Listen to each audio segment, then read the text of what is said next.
பொங்கல் திருநாள். பொங்கல் திருநாள்னா இது ஏதோ அறுவடை திருநாள் அப்படின்னு சொல்லுவோம். அதாவது வருஷம் பூரா நாம் பாடுபட்டு அதனுடைய பலனை அனுபவிக்கிற நாள் அப்படிங்கிறது நாம் சொல்லிகிட்டு இருக்கிறது. இது முக்கியமாக இது ஒரு நன்றி அறிவிப்பு நாள் அப்படின்னு சொல்லுவாங்க. இன்றைக்கி நிறைய நன்றி அறிவிப்பு கூட்டம்லாம் நடந்துக்கிட்டு இருக்குல்ல, அது மாதிரி விவசாயிகள் நடத்துகிற ஒரு நன்றி அறிவிப்பு விழா இது. யாருக்கு நன்றி சொல்கிறாங்கன்னா ஆதவனுக்கு. அதாவது சூரியன் இல்லைன்னா விவசாயம் இல்லை. அதனால் ஆதவனுக்கு நன்றி செலுத்துகிற நாளாக இந்த பொங்கல் திருநாளை நாம் கொண்டாடுறோம். அதாவது இந்த பொங்கலில் விவசாயிகள்கிட்டேருந்து நிறைய பண்புகளை நாம் தெரிஞ்சுக்க வேண்டிய நாள் இது. விவசாயிகள் அவங்க விவசாயம் முன்னேறி இருக்கிற அளவுக்கு விவசாயிகளுடைய வாழ்க்கை தரம் முன்னேறலை. அந்த அளவுக்கு அவர்கள் நாட்டுக்காக உழைச்சிக்கிட்டு இருக்கிறாங்க. அந்த காலத்திலே அதை பற்றி ஒரு கதை சொல்கிறது உண்டு. ஒரு வயசான ஆள் நிலத்தில் ஏறு உழுதுகிட்டு இருந்தாராம். கிழிஞ்சு போன ஒரு சின்ன துண்டை தான் இடுப்பில் கட்டியிருந்தாராம். தலையில் ஒரு கந்தலை சுற்றி இருந்தார். உடம்பு பூரா சேரு, ரொம்ப ஏழை. ஏறு ஓட்டிகிட்டு இருக்கிறவர் வேறு எப்படி இருப்பார்?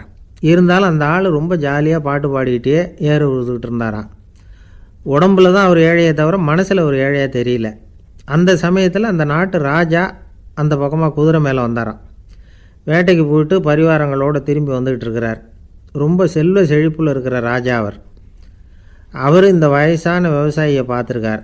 இந்த ஆள் ரொம்பவும் ஏழைங்கிறது அவர் பார்த்தாவே பளிச்சுன்னு தெரியுது. கட்டிக்கிறதுக்கு நல்ல துணி இல்லை, உடம்போ இழைச்சி போயிருக்குது, வயிறு முதுகில் போய் ஒட்டிக்கிட்டு இருக்கு, கண்ணு குழி விழுந்து போயிருக்குது. ஆனாலும் முகத்தை பார்த்தா சந்தோஷமாக இருக்கிற மாதிரி இருக்குது. இவ்வளோ உற்சாகமாக பாடிக்கிட்டு இருக்கிறாரே அப்படின்னு ஆச்சரியமாக நினச்சி பார்த்தார் அந்த ராஜா. சரி, அவர்கிட்ட கொஞ்சம் பேச்சு கொடுத்து பார்க்கலாம் அப்படின்னு முடிவு பண்ணார். ஐயா பெரியவரே, இப்படி கொஞ்சம் வர முடியுமான்னாராம். பொழுது போகிறதுக்குள்ளே நான் இந்த வயல் பூரா உழவு ஓட்டி ஆகணும், அதனால் பேசுகிறதுக்கு நேரம் இல்லை அப்படின்னாராம் அந்த பெரியவர். என்ன அவ்வளவு அவசரமாக? மீதி இருந்தால் நாளைக்கு உழுதுவக்கூடாதா? அது சரி, உனக்கு எத்தனை ஏக்கர் நிலம் இருக்குது அப்படின்னு விசாரிச்சிருக்கார் ராஜா. எனக்குன்னு சொந்தமாக உள்ளங்கை அளவு கூட நிலம் கிடையாது. இது எங்கள் முதலாளியோட நிலம். இதை பூராவும் உழுது முடித்தா தான் அவர் கூலி கொடுப்பார். நான் கூலிக்கு உழுதுகிட்டு இருக்கிறேன். உங்ககிட்ட பேசிக்கிட்டு இருந்தால் அவருக்கு துரோகம் பண்ணது மாதிரி ஆகிடும் அப்படின்னாராம். ராஜா குதிரையை விட்டு கீழே இறங்கினார். வரப்பில் நடந்து அந்த பெரியவர்கிட்டே போனாராம். சரி, ஒரு நாள் பூரா உழுதா உனக்கு எவ்வளவு கூலின்னு கேட்டிருக்கார். 8 அணா கூலி கிடைக்கும்னாராம் அவர். இது ரொம்ப காலத்துக்கு முன்னாடி நடந்த ஒரு சம்பவங்கிறதுனால அப்போ 8 அணா கூலிங்கிறது ரொம்ப பெருசு. இருந்தாலும் அதுவும் அந்த ராஜாவுக்கு பெரிய கூலியாக தெரியல.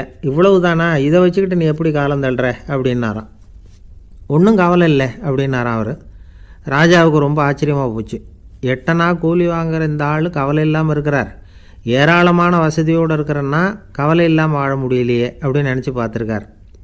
அது சரி, 8 அணாவில் எப்படி குடும்பம் நடத்துகிற அப்படின்னு கேட்டாராம். எனக்கு கிடைக்கிற 8 அணாவில் 2 அணா குடும்பத்துக்கு செலவழிக்கிறேன், 2 அணா பழைய கடனுக்கு கொடுக்குறேன், 2 அணா தர்மம் செய்கிறேன், 2 அணா வட்டிக்கு கொடுக்குறேன், ஒரு குறையும் இல்லைன்னாராம். ராஜாவுக்கு ஒன்றும் புரியல. எனக்கு ஒன்றும் புரியலேன்னு இருக்கார். ஐயா, எனக்கும் என் மனைவிக்கும் 2 அணா செலவாகுது. வயசான அம்மா அப்பா இருக்கிறாங்க, சின்ன வயசில் என்னை காப்பாற்றினவங்க அவங்க. அந்த கடனுக்கு 2 அணா செலவாகுது, அது பழைய கடன். என் தங்கச்சி ஒருத்தி ஆதரவு இல்லாத நிலைமையில் தன்னுடைய மகனோட என் வீட்டில் இருக்கிறா. அவளுக்கும் அவள் மகனுக்கும் 2 அணா செலவு பண்ணுறேன், அது தர்மம். எனக்கு 2 பிள்ளைங்க இருக்கிறாங்க, அவங்களுக்கு 2 அணா செலவு பண்ணுறேன், அது வட்டிக்கு கொடுக்கறது மாதிரி. பிற்காலத்தில் அவங்க எங்களை காப்பாற்றுவாங்க.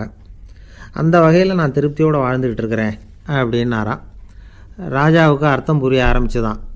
அந்த பெரிய நிலத்தை விலை கொடுத்து வாங்கி அந்த பெரியவருக்கே தானமாக கொடுத்துட்டாராம். இப்போ உழுதவருக்கே நிலம் சொந்தமாயிட்டுது. அன்னையிலேருந்து அரசனுக்கும் ஆறுதல் கிடைச்சிதான். இப்படி ஒரு கதை சொல்லுவாங்க. 8 அணா வருமானத்தை வச்சுக்கிட்டு எப்படி காலத்தை தள்ளுறதுன்னு சொல்கிறதுக்காக இந்த கதையை சொல்கிறதாக யாரும் தப்பாக நினச்சிக்கக்கூடாது. கிடைக்கிறத எப்படி பங்கு போடுறார், எப்படி திருப்தியாக வாழறார் அப்படிங்கிறது தான் முக்கியம். அது மாதிரி இன்றைக்கு இந்த பொங்கல் திருநாளில் உழவர்கள் மனசு மகிழ்ச்சியாக இருந்ததுன்னா அது எல்லாரும் மகிழ்ச்சியாக இருக்கிறது மாதிரி அர்த்தம். அதனால் அவர்கள்ட்டேருந்து நாம் பாடம் கற்றுக்கணும். சில உழவர்கள் தங்கள் நிலத்தில் விளையிறத தாங்கள் சாப்பிட மாட்டாங்க, அடுத்தவங்கள்ட்ட விற்றுட்டு சந்தையில் போய் வேறு அரிசி வாங்கிட்டு வந்து தான் இவங்க சாப்பிடுவாங்க. அப்படிப்பட்ட விவசாயிகள்லாம் இது உண்டு. பங்கிடுகிற பண்பை உழவர்கள்ட்டேருந்து கற்றுக்கொள்ளுங்கள் அப்படிம்பாங்க. ஒரு ஆள் நிம்மதியாக மகிழ்ச்சியாக இருந்தானா, உங்கள் நிம்மதிக்கும் மகிழ்ச்சிக்கும் என்ன காரணம்னு கேட்டிருக்கார் இன்னொருத்தர். என்கிட்ட இருந்தது பூராவையும் என் பிள்ளைங்களுக்கு சமமாக பங்கு போட்டு கொடுத்துட்டேன். எனக்குன்னு எதுவுமே வச்சுக்கல. அதுதான் நிம்மதிக்கு காரணம்ன்றிருக்கான். உங்ககிட்ட இருந்தது எவ்வளவு இருந்தது அப்படின்னு கேட்டிருக்காரு அவர். மொத்தமாக ஒரு 50,000 ரூபா இருக்கும் அப்படின்னு இருக்கான். அவ்வளவும் பணமாகவே இருந்ததா அப்படின்னு கேட்டிருக்காங்க இவங்க. இல்லைங்க, அவ்வளவும் கடன், அதை தான் பிரித்து கொடுத்துருக்கேன் பிள்ளைங்கக்கிட்ட அப்படின்னு நானும். அவன் ஒரு அரசன், அவனுக்கு வயசாயிட்டுது. அதனாலேயே இந்த கவலை பயம் எல்லாமும் அதிகமாயிட்டுது. மரண பயம், ராத்திரியில் சரியாக தூங்க முடியல, இப்படி ஆயிட்டுது நிலைமை. அந்த அரசன் ஏற்கனவே எப்படின்னா போர்க்களங்களில் எத்தனையோ பேரை ஓட ஓட விரட்டி இருக்கிறான். இருந்தாலும் இப்போ அந்த துணிச்சல்லாம் எங்கேயோ போயிட்டுது. பேசாமல் படுத்துருக்கிறான். அப்படியே படுத்தாலும் தான் தூக்கம் வர மாட்டேங்குது. என்ன பண்ணலாம்னு யோசித்தான் இந்த மன்னன். உடனே எல்லா அமைச்சர்களையும் கூப்பிட்டான். எனக்கு நிம்மதி இல்லை, எதை நினச்சாலும் பயமாக இருக்குது, எனக்கு ஒரு ஆலோசனை சொல்லுங்க அப்படின்னா. என்ன ஆலோசனை வேணும் அப்படின்னு சொல்லி கேட்டாங்க. எனக்கு ஒரு நெருக்கடியான சந்தர்ப்பம் ஏற்பட்டு போச்சுன்னு வச்சுக்கோங்க. அந்த நேரத்தில் நீங்கள் யாருமே என் பக்கத்தில் இல்லை ஆலோசனை சொல்கிறதுக்கு அப்படின்னா, அந்த சமயத்தில் எனக்கு உபயோகப்படுற மாதிரி ஒரு வாசகம், பொன்மொழி ஏதாவது சொல்லுங்கள். அதை நான் என்னுடைய வைர மோதிரத்துக்கு அடியில் பதிச்சு வச்சுக்கிறேன் அப்படின்னார்.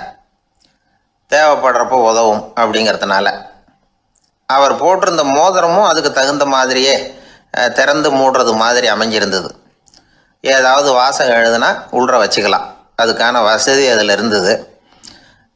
அமைச்சர்கள்லாம் யோசனை பண்ணாங்க.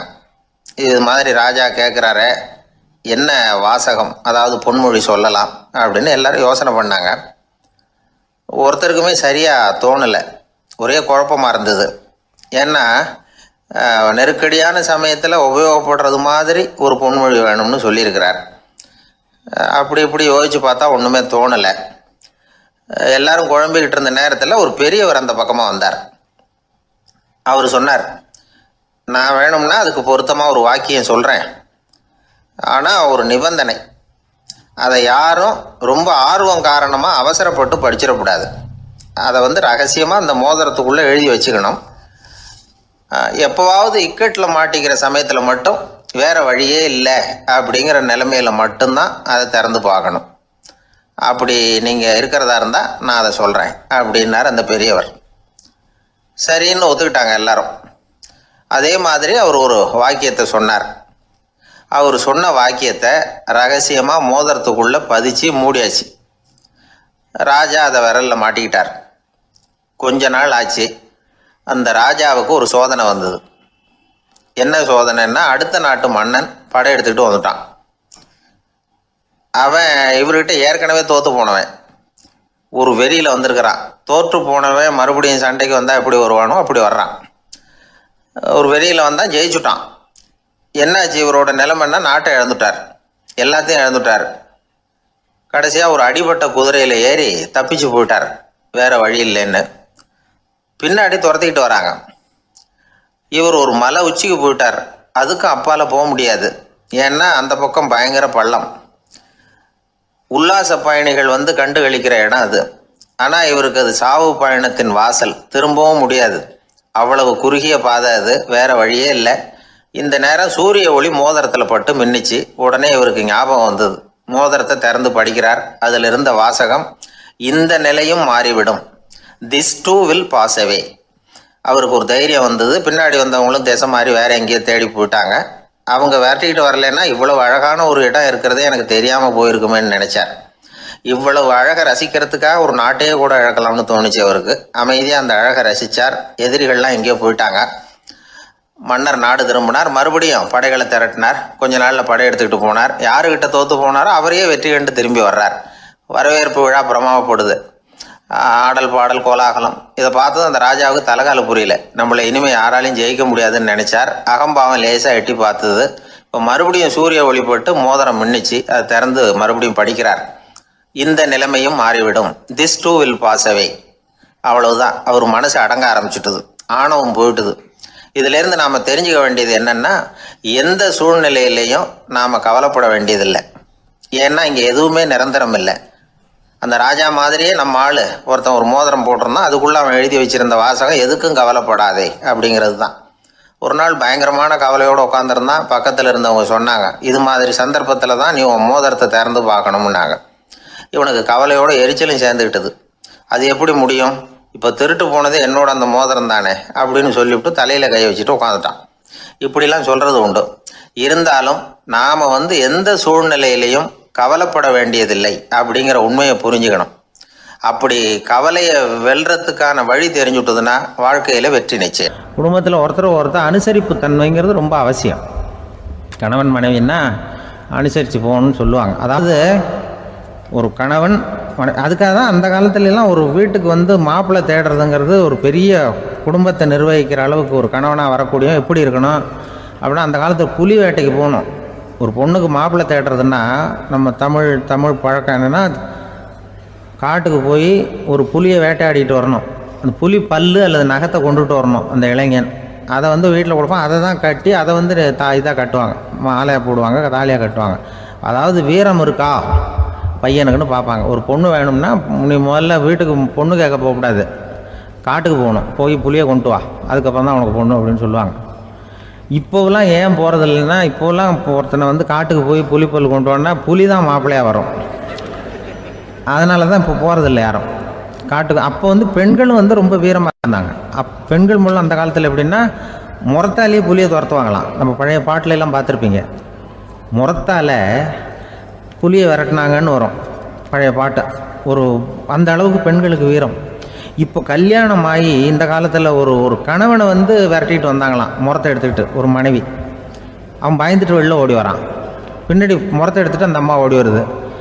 இவனை தனியாக பிடிச்சி கொண்டு போய், என்னப்பா இந்த மனைவிட்டு இப்படி பயந்து ஓடி வரையே, முறத்தால் துரத்துறா இப்படி வரையே அப்படின்னு தான் அவன் அப்படியே தடுமாறிக்கிட்டு, அதெல்லாம் ஒன்றும் இல்லை, அவன் என்னை புலியாக நினைக்கிறா அப்படின்னு ஒரு பெருமையாக சொல்லிட்டானான். அந்த காலத்தில் புலியை தான் முறத்தால் விரட்டினாங்க, இப்போ புருஷனை விரட்டுறாங்க அப்படின்னு சொல்லி. அப்படி அந்த காலத்தில் கணவனுக்கு ஒரு குடும்பத்தை நிர்வகிக்கிற திறமை இருக்கா, உடல் வலிமை தான் முக்கியம்.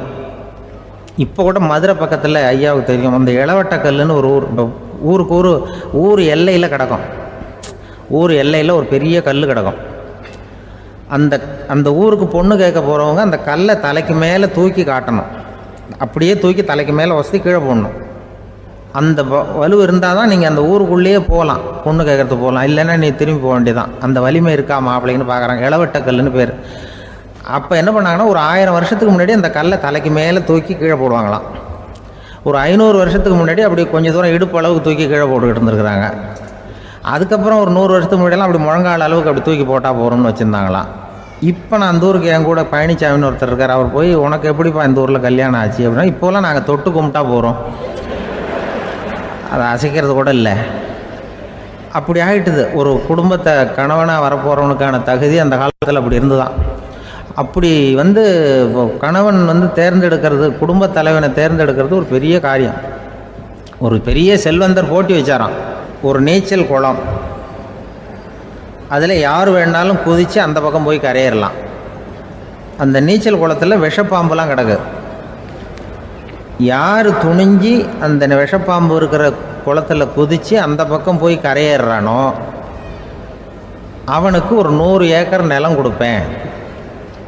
அது வேண்டான்னா ஒரு 1000 ஆடு கொடுப்பேன். அதுவும் வேண்டான்னா என் பொண்ணை கொடுப்பேன் அப்படின்னு போட்டி வச்சார். அதான் மாப்பிள்ளையை தேர்ந்தெடுக்கிறதுக்கு அவர் ஒரு வழி, நீச்சல் குளத்தில் குதித்து கரையேறணும். இப்போ அந்த ஊரில் இருக்கிற இளைஞர்கள்லாம் பார்க்குறாங்க அந்த குளத்தில் குதிக்கணும்னு. ஆனால் குளத்தில் வெறும் விஷப்பாம்புலாம் கிடக்கு. இது என்ன பண்ணுறதுன்னு பார்த்தா யாருமே குதிக்கிறதுக்கு தைரியம் வரல. திடீர்னு ஒருத்தன் துணிஞ்சு குதித்தான். படப்படப்படன்னு அடிச்சுட்டு போய் அந்த பக்கம் கரையேறிட்டான். கரையேறின உடனே பரவாயில்லையே ஒரு ஆள் வந்துட்டான்னு சொல்லி அவனை அந்த இளைஞனை போய் பிடிச்சிட்டு வந்தாங்க. அந்த பெரியவர் கேட்டார், ஏப்பா இவ்வளவு பெரிய விஷப்பாம்பெல்லாம் கிடக்கிற நீச்சல் குளத்தில் நீ துணிஞ்சு குதித்து கரையேறி இருக்கிற, உனக்கு என்ன 1000 ஏக்கர் நிலம் கொடுத்துருவா, 100 ஏக்கர் நிலம் கொடுக்கவா சொல்கிறப்படி அப்படின்னா, வேண்டாம் சார்ன்றான். ஓஹோ அப்படின்னா ஒரு 1000 ஆடு வேணுமா உனக்கு அப்படின்னா, அதுவும் வேண்டாம் சார். ஓ அப்படின்னா என் பொண்ணு வேணுமா அப்படின்னா, அதுவும் வேண்டாம் சாருங்கிறான். அப்புறம் எதுக்குடா குதிச்சு என்ன உனக்கு என்ன தான் வேணும் அப்படின்னு கேட்டிருக்காரு. என்னை எவன் பிடிச்சி தள்ளி விட்டவன்னு தெரியணும் அப்படின்ட்டுருக்கான். அதுக்காக அவன் பார்த்துருக்கான். அப்படி இருந்தால் தான் துணிச்சல் வரும் இந்த காலத்தில். எதுக்கு இவ்வளவு சங்கடம்லாம் வச்சாங்கன்னா, ஒரு குடும்பத்துக்கு தலைவராக வர வேண்டிய ஒரு ஆள், கணவனாக இருக்க வேண்டியவனுக்கு துணிச்சல் இருக்கா, தைரியம் இருக்கா அப்படிங்கிறது பார்க்குறதுக்காக இப்படிப்பட்ட தேர்வு முறைகள்லாம் வச்சுருந்தாங்க அந்த காலத்துலலாம். இப்போலாம் கல்யாணம் பண்ணுறது ஆளுக்கு நேரில் பார்க்காமலே கூட கல்யாணம் நடக்குது இன்டர்நெட்டில். இப்போ சர்டிஃபிகேட் கேட்குறாங்க, நோய் நொடி இல்லாமல் இருக்காரா பார். காட்டுக்கெலாம் போக வேண்டாம், நேராக ஆஸ்பத்திரிக்கு போய் ஒரு சர்டிஃபிகேட் வாங்கிட்டு வா, உனக்கு ஒன்றும் வியாதி இல்லைன்னு ப்ரூவ் பண்ணு, அதுக்கப்புறம் பார்த்துக்கலாம், மற்றதை பேசுவோம் அப்படின்னு சொல்லி அப்படி இருக்குது நிலைமை. அதனால் குடும்பத்தில் அந்த கணவனாக இருக்கிற வேண்டியவனுக்கு பொறுப்பு அதிகம். ஏன்னா எல்லாத்தையும் அனுசரித்து போக வேண்டியதாக வந்தான். ஒரு 600 வருஷத்துக்கு முன்னாடி மனுஷனுக்கு எவ்வளோ நெருக்கடி இருந்ததோ அதுபோல் 40 பங்கு இப்போ அதிகமாகிட்டு தான் கண்டுபிடிச்சி சொல்லியிருக்கிறாங்க. அவ்வளவு நெருக்கடிக்கு மத்தியில் நாம் வாழ்ந்துக்கிட்டு இருக்கிறோம். ஒரு 600 வருஷத்துக்கு முன்னாடி என் தலையில் 1 கிலோ வச்சுக்கிட்டு நின்னேன்னு வைங்க, இப்போ 40 கிலோ வச்சுக்கிட்டு நிற்கிறேன். அப்படி ஒவ்வொரு மனுஷனுக்கும் வாழ்க்கையில் நெருக்கடி அதிகமாக போச்சு. இப்போ இந்த நெருக்கடியில் முன்னாடிலாம் யாரோ ஒருத்தர் தான் தியானம் பண்ணுவாங்க. தியானம்னா ஒருத்தர் 2 பேர் காட்டுக்கு போய் தியானம் பண்ணிகிட்டு இருப்பாங்க 600 வருஷத்துக்கு முன்னாடி. இப்போ வீட்டுக்கு வீடு தியானம் நடக்குது. ஏன்னா அந்தளவுக்கு வாழ்க்கையில் ஒரு நிம்மதி வேணும் அப்படின்னு சொல்லி பண்ணிட்டாங்க. அதுக்கு தான் இயற்கை கொடுத்துருக்கிற ஒரு இயற்கையான வைத்தியம்தான் சிரிப்புங்கிறது. இதை பற்றி பெரியவங்கள்லாம் இப்போ ஆராய்ச்சி பண்ணிகிட்டு இருக்கிறாங்க. சிரிப்புங்கிறது நாம் பிறந்து ஒரு 6 மாதத்தில் தான் முதல் தடவையாக விவரமாக சிரிக்க ஆரம்பிக்கிறோமா. நம்ம பிறந்து 6 மாதத்துக்கு, அதாவது முதல் தடவை சிரிக்க ஆரம்பிக்கிறது ஒரு 6ஆவது வாரம், 1.5 மாதத்தில் தான் குழந்தை விவரமாக சிரிக்க ஆரம்பிக்குது. அப்புறம் அப்படியே சிரிக்க ஆரம்பிக்கிறோமா. அதெல்லாம் இப்போ கணக்கு எடுத்துருக்குறாங்க. ஒரு குழந்தை ஒரு நாளைக்கு 200 தடவை சிரிக்குதான் ஒரு குழந்தை. பெரியவங்கள்லாம் 15 தடவை சிரிக்கிறாங்களாம். 200 தடவை சிரிச்சுக்கிட்டு இருந்த நாம் அப்படியே குறைஞ்சி 15 ஆகிட்டு. அதனால தான் இருதய நோயெல்லாம் வருது, ஹார்ட் அட்டாக்லாம் வருதுன்னு கண்டுபிடிச்சிருக்கிறாங்க. 200 சிரிப்புக்கு அது இயல்புத்தன்மை, மனுஷனுடைய இயல்புத்தன்மை சிரிக்கிறது. அதுக்கு ஜோக்கே தேவைப்படாது. ஆனால் இப்போ காலங்காலமாக நாம் என்ன போதிக்கப்பட்டு வந்திருக்கிறோம்னா, சிரிப்புங்கிறது ஒரு பாவமான செயல். ஒரு முதலாளிக்கு முன்னாடி தொழிலாளி சிரித்தா மரியாதை குறைச்சல், ஒரு கணவனுக்கு முன்னாடி மனைவி சிரித்தா மரியாதை குறைச்சல், அது மாதிரி ஒரு வாத்தியாருக்கு முன்னாடி பையன் சிரித்தா மரியாதை குறைச்சல், ஒரு ஆஃபீஸருக்கு முன்னாடி பியூனு சிரித்தா மரியாதை குறைச்சல், இப்படின்னு சொல்லி சிரிப்புங்கிறது ஏதோ மரியாதை குறைவான செயல்னு காலங்காலமாக நாம் போதிக்கப்பட்டு வந்திருக்கிறோம். இப்போ மரபு ரீதியாகவே அந்த சிரிப்பு நம்மகிட்ட சிறைப்பட்டு தான், அடங்கி போச்சு. அந்த சிறைப்பட்டிருக்கிற சிரிப்பை வெளியில் கொண்டு வர்றதுக்கு தான் ஜோக்குன்னு ஒரு சாவியை போட வேண்டியிருக்கு. வேறு இந்த ஜோக்குக்கும் சிரிப்புக்கும் சம்மந்தம் இல்லை. அதை ஏற்கனவே இருக்கிறத வெளில கொண்டு வரதுக்கு ஒரு சாவி மாதிரி உபயோகப்படுதுன்னு இப்போ அதை பற்றி ஆராய்ச்சி பண்ணுறவங்களாம் சொல்கிறாங்க. ஏன்னா சிரிப்புக்கு ஜோக்கு தேவைப்படாது. இப்போ ஒரு குழந்தை தொட்டிலில் படுத்துருக்குன்னு வைங்களேன், குழந்தை தொட்டிலில் இருக்குது, அது முகத்துக்கிட்ட போய் ஒரு கிளுகிழுப்பை ஆட்டுங்க சிரிக்கும். அந்த கிளுகிழுப்பை சத்தமே சிரிக்க வைக்கிறதுல அதுதான் மனுஷனுடைய இயல்புத்தன்மை. அது என்ன ஜோக்காது? சத்தம். ஒரு கிளுகிழுப்பை கொண்டு போய் குழந்தை முகத்துக்கிட்ட ஆட்டினா சிரிக்குதே, அதுதான் இயல்புத்தன்மை. அதே கிளுகிழுப்பை ஒரு தாத்தா மூஞ்சிக்கிட்ட ஆட்டுங்க, கோவம் வந்துடும், அடிக்க வருவார். என்னடா விளையாட்டு இது அப்படிமாரு. ஏன்னா அவர் சிரிச்சுக்கிட்டு இருந்தவர், அப்படி இருந்தவர் ஒரு காலத்தில். ஒரு கிளுகிழுப்பைக்கு சிரித்தவர் ஒரு காலத்தில் இப்போ கோவப்படுறாருன்னா அந்த அளவுக்கு நம்ம மாறி போயிட்டே வந்துக்கிட்டு இருக்கிறோம். அதனால் அந்த இயல்புத்தன்மை மாறாமல் இருக்கணுங்கிறது ரொம்ப முக்கியம். அதுக்காக எல்லோரையும் குழந்தையாக்க முடியாது. மனுஷன் எல்லோரும் இனிமேல் வயசுங்கிறது கூட ஆகிட்டே தான் இருக்கும். அதுக்காக குறைச்சிக்கிட்டே போக முடியாது. அதுக்கு யாராவது மருந்து கண்டுபிடிச்சாதான் உண்டு. ஆனால் ஒருத்தர் மருந்து கண்டுபிடிச்சாராம், சொல்லுவாங்க. ஒரு டாக்டர் ஒரு மாத்திரை கண்டுபிடிச்சாராம். ஒரு மாத்திரை சாப்பிட்டா ஒரு வயசு குறையும், ஒரு மாத்திரை சாப்பிட்டா ஒரு வயசு குறையும் அப்படின்னு ஒரு மாத்திரையை கண்டுபிடிச்சிருக்காரு. ஒரு பாட்டி அம்மா, 90 வயசு பாட்டி, அது போயிருக்கு. அதே டாக்டர்கிட்ட போய், ஐயா எனக்கு ஒரு பாட்டில் மாத்திரை கொடுங்க, இந்த வயசு குறையிற மாத்திரை அப்படின்றது. அவர் ஒரு பாட்டில் கொடுத்தார் மாத்திரை. பாரும்மா பாட்டியம்மா, ஒரு மாத்திரை சாப்பிட்டா ஒரு வயசு குறையும், எடுத்துகிட்டு போகணும்னு கொடுத்துருக்காரு டாக்டர். இந்த 90 வயசு பாட்டி எடுத்துகிட்டு வீட்டுக்கு வந்துட்டு மறுநாள் அதே டாக்டர்கிட்ட போயிருக்கு. 30 வயசு பொண்ணாக போச்சான். 30 வயசு பொண்ணாக மாறி அதே டாக்டர்கிட்ட போயிருக்கு. இடுப்பில் ஒரு கை குழந்தை, அது சட்டை கிட்ட போடாமல் கட்டவரில் வாயில் வச்சுட்டு உட்காந்துருக்கு. நேராக டாக்டர்கிட்ட போய், டாக்டர் நேற்று வந்தேன், ஏதோ ஒரு மாத்திரை சாப்பிட்டா ஒரு வயசு குறையுன்னீங்க, நான் ஏதோ ஒரு ஆர்வத்தில் ஒரு 30-40 மாத்திரை சாப்பிட்டேன், இப்படி ஆகிட்டேன் அப்படின்னு. இப்போ டாக்டர் சொல்லியிருக்காரு, இதுக்கு ஏமா வருத்தப்படுற, எல்லோரும் வயசு குறையணும்னு தான் நினைக்கிறாங்க, உனக்கு வயசு குறைஞ்சிட்டுது, நீ சந்தோஷப்படு, இதுக்கே மறுபடியும் என்னட்ட வந்திருக்கிற அப்படின்னாரான் டாக்டர். அப்போ அந்த அம்மா சொல்லிச்சான், அதை என்னை பற்றி பரவாயில்ல டாக்டர், என் இடுப்பில் பாருங்கள் கை குழந்தை, இது சட்டை கிட்ட போடாமல் உட்காந்துருக்கு, கட்டவரில் வாயில் வச்சுட்டு உட்காந்துருக்கு, இது ரொம்ப ஆர்வத்தில் ஒரு 70 மாத்திரையை சாப்பிட்டு விட்டுது, இது என் வீட்டுக்காரரு. இவர் இடுப்பை விட்டு கீழே இறங்க மாட்டேங்கிறாரு. நான் எதையாவது கொடுத்து இனிமேதான் வயசை கூட்டி இறக்கி விடுவேன் டாக்டர் அப்படின்னு தான். அவர் ஏதோ நமக்கும் இதுக்கும் சம்மந்தம் இல்லைங்கிறது மாதிரி கட்டாரில் வச்சுட்டு அவர் பாட்டு உட்காந்துருக்கார். ஏதோ நமக்கு இந்த உலகமே இல்லை, நமக்கு சம்மந்தம் இல்லைங்கிற மாதிரி உட்காந்துருக்காரு. இப்படியே நான் தூக்கிட்டு எங்கே அலையிறது இது அப்படின்னு தான். அதனால் வயசை குறைக்கிறது இயற்கைக்கு விரோதமாக நாம் பண்ண முடியாது. ஆனால் இந்த இயல்பு தன்மை மாறாமல் வச்சுக்கலாம். குழந்தை மாதிரி மாற முடியாதே தவிர அந்த குழந்தை தன்மையோடு வாழறதுக்கு கற்றுக்கணும். அதுதான் வாழ்க்கையில் இன்பமாக வாழறதுக்கு வழி. குழந்தைத்தனமாக இருக்கக்கூடாது, குழந்தை தன்மையோடு இருக்கணும்னு சொல்லுவாங்க. குழந்தை தன்மைங்கிறது வேறு, குழந்தைத்தனம்ங்கிறது வேறு. அப்படி ஒரு மாத்திரை கண்டுபிடிச்சிட்டா இப்போ யாராவது ஒருத்தவங்க இடுப்பில் குழந்தைய தூக்கிட்டு போனால் போய் கேட்கணும், ஏம்மா இது ஏன் வீட்டுக்காரரா உன் குழந்தையா அப்படின்னு கேட்டு அதுக்கப்புறம் அவருக்கு வணக்கம் சொல்லணும். இப்படிலாம் ஆகிடும் நிலைமை. இயற்கையை நம்ம மாற்ற முடியாது. அதுக்கு தகுந்தாப்புல தான் நாம் பண்ணணும். குழந்தை தன்மையோடு வாழறதுக்கு குடும்பத்தில் குழந்தை தன்மைங்கிறது எப்படின்னா, இப்போ சில பேருக்கு அந்த குழந்தைத்தன்மை உண்டு. ஒரு வீட்டில் ஒரு புள்ள படுத்துருக்கு, அம்மா எழுப்புறாங்க, காலேஜுக்கு நேரமாச்சு எழுந்திரிப்பா, காலேஜுக்கு நேரமாச்சு எழுந்திரிப்பா அப்படின்ட்டு. அந்த அம்மா அந்த புள்ளை சொல்லியிருக்கு, ஐயோ எனக்கு காலேஜுக்கு போகிறதுக்கே பிடிக்கலம்மா, என்னை தொந்தரவு பண்ணாத, காலேஜுக்கு போகிறதுக்கு எனக்கு பிடிக்கல அப்படின்னு தான். அப்போ அந்த அம்மா சொல்லியிருக்கு, ஏன் உனக்கு காலேஜுக்கு போகிறதுக்கு பிடிக்கல, கல்லூரிக்கு போகிறதுக்கு, அதுக்கு 2 காரணம் சொல்லு அப்படின்னு இருக்கா. அப்போ அந்த புள்ளை சொல்லிச்சான், ஏன் பிடிக்கலன்னா கல்லூரியில் இருக்கிற வாத்தியாருக்கும் என்ன பிடிக்க மாட்டேங்குது, ஆசிரியர்களுக்கும். 2வது காரணம், கல்லூரியில் படிக்கிற மாணவர்களுக்கும் என்ன பிடிக்கல, அதனால் நான் காலேஜுக்கு போக மாட்டேன்ற குழந்தை புள்ள சொல்லியிருக்கு. அம்மா அப்படிலாம் நீ இதுக்காக போகாமல் இருக்கக்கூடாது, நீ போய் தான் ஆகணும் அப்படின்னு பிடிவாதமாக அந்த அம்மா பிள்ளைய எழுப்புனாங்களாம். சரி, நான் எதுக்கு காலேஜ் போகணும்னு சொல்கிறேன், அதுக்கு நீ 2 காரணம் சொல்லு அப்படின்னு தான் அந்த புள்ள. அப்போ அந்த அம்மா சொன்னாங்களாம், நீ ஏன் காலேஜுக்கு போகணும்னா, முதல் காரணம் உனக்கு வயசு 52, 2வது காரணம் நீ தான் பிரின்சிபால் அப்படின்னு தான். என்ன இருந்தாலும் அவங்க அம்மாவுக்கு அது புள்ள தானே. அதுதான் குழந்தை தன்மைங்கிறது. 52 வயசுலேயும் குழந்தை தன்மையோடு இருக்கார் பாருங்கள், அதுதான் அந்த குழந்தை தன்மையோடு வாழறது தான் வெற்றிக்கு வழின்னு சொல்லுவாங்க. இந்த உலகத்தில் எத்தனை வகையான மனிதர்கள் இருக்கிறாங்க, ஒவ்வொரு மனிதனுமே ஒவ்வொரு வகை அப்படிங்கிறாங்க விஞ்ஞானிகள். மனிதர்களை 3 வகையாக பிரிக்கலாம் அப்படின்னு சொல்கிறாங்க மெய்ஞானிகள். இவங்களை பற்றிலாம் ஏற்கனவே நாம் பேசியிருக்கிறோம். இப்போ டாக்டர் எட்வர்டு பேட்ச் அப்படிங்கிற நிபுணர் என்ன சொல்கிறார் தெரியுமா? மனிதர்களை 7 வகையாக பிரிக்கலாம்ங்கிறார்.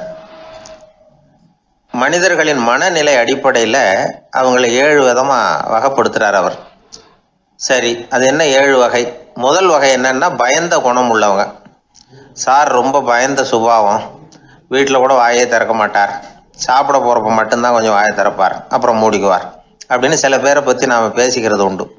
இவங்கெல்லாம் இந்த வகை, அதாவது பயந்த குணம் உள்ளவர்கள் அப்படிங்கிற முதல் வகை.